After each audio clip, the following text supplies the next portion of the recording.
Les feuilles sont recroquevillées et jaunies, les plants sont plus d'1 mètre plus courts que le maïs sain à ce stade. Voici un champ de maïs dans le comté de Changsha, dans la province du Henan, dans le centre de la Chine. Tout cela est dû à la sécheresse. Le comté de Changsha a planté environ 600 km² de maïs cette année. Les cultures sont maintenant à un stade critique nécessitant beaucoup d'eau et de nutriments. Une chaleur et une sécheresse prolongée pourraient affecter la pollinisation, entraînant une baisse des rendements. Et ce n'est pas le seul endroit affecté par la sécheresse.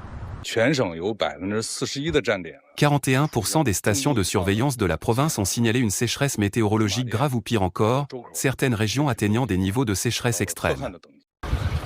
Dans la ville de Hanzhai, les agriculteurs procèdent à leur 4e cycle d'irrigation. Des tuyaux noirs acheminent l'eau et les nutriments directement aux racines, contrôlés par un terminal intelligent. Avec ce système, l'eau et les engrais sont acheminés exactement là où se trouvent les racines. Il permet d'économiser 30 à 40% d'eau de plus que l'irrigation par inondation et il est plus efficace. Pour lutter contre la sécheresse, Doumadjen a déployé 450 techniciens agricoles afin de guider les agriculteurs dans la gestion de l'arrosage et des champs. Nous réduisons la température et l'humidité des champs pour assurer la pollinisation, pulvérisons des engrais pour renforcer la résistance à la sécheresse et prévenir les maladies du maïs, le tout en une seule fois.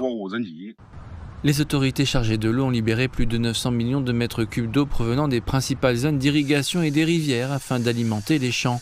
Pour se préparer à des changements climatiques soudains, le Henan a également relié plus de 110 000 km de canaux ruraux afin d'améliorer à la fois la lutte contre la sécheresse et le contrôle des inondations dans le but de garantir une récolte automnale stable.